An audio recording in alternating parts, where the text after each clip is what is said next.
If you wanted to learn anything about our country's journey from the past and how we move forward together, Kansas City, Missouri would be a good place to start. It was the epicenter of black life in Kansas City. Oh man, historic 18th and Vine. It was that cultural crossroads where black baseball and great black entertainment came together. We were just 2 decades into a tumultuous century when a group of businessmen met in this building on Paseo Boulevard. Inside this YMCA, a deal was done that would forever change the game of baseball. This is much bigger than the game of baseball. Baseball is a mere premise for this grandiose story. The sport that would become known as America's national pastime began as a game for a select few, namely white Americans. Out of a country's segregation came innovation and the birth of a league that African Americans could call their own. A lot of people are lamenting the fact that we don't see many African Americans playing the game today. But here's a time when not only did they play, they owned the teams. The fans were majority African American. It was a different time to come back and see that we were very much part of this game almost from the beginning. The great thing about Negro Leagues is it brought tremendous source of pride in the African American community because it was something that was intrinsically yours. As a child, Bob Kendrick grew up listening to stories about his heroes, those on and off the baseball field. Even though mainstream may have missed out on some of these guys were big stars in the African American community. As president of the Negro League Baseball Museum, he believes that this is one story that everyone should know. They refused to accept the notion that they were unfit to share in the joys of America's so-called national pastime. And so very simply, you won't let me play with you, then I'll just create a league of my own.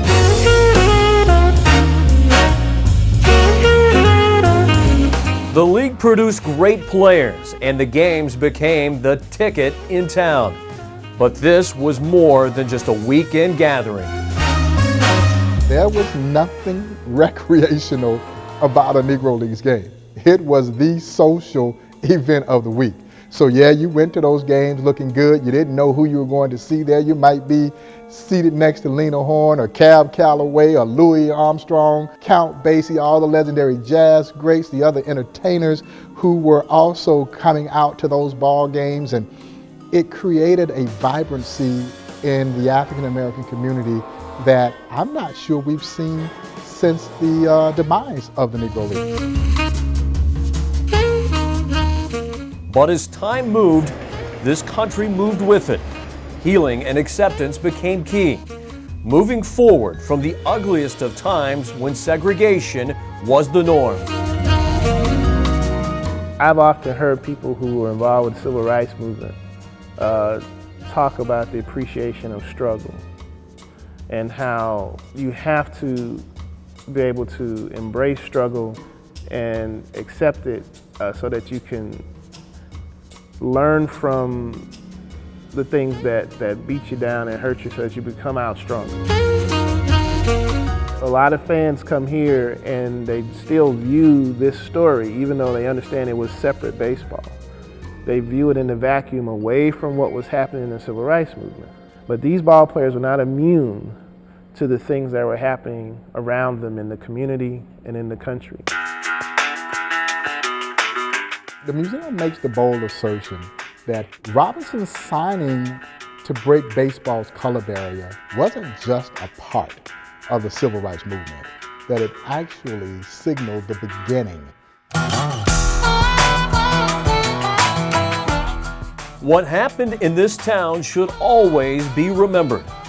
These are the players that stood tall, Buck Leonard, and are now the symbols. John Henry, Pop Lord, Symbols of an era that taught all of us a lesson. William Judy A Johnson, lesson that should be learned and then passed on. Hall of Famer Ray Danzy. Some would say that, for example, the end of the Negro Leagues coincides with the decline of many urban areas, especially in Kansas City, and this area had fallen on very difficult times during that period of the 1970s and 1980s. But building the museums and bringing back at least the cultural aspects of that have helped bring this neighborhood back in a strong way. The story of the Negro Leagues could have only happened in America. And so even though it's anchored in the ugliness of American segregation, out of segregation came this wonderful story of triumph and conquest. What started in this building on Paseo Boulevard nearly a century ago is making its way full circle. The Negro League Baseball Museum stands today as monument not only to those great African Americans that played the game, but also to the testament of how this country handles history. For good or bad, telling the story of black and white and its journey in the country of red, white, and blue. It wasn't just a guy signing a contract to play baseball. It changed the dynamics of this country forever and for the better.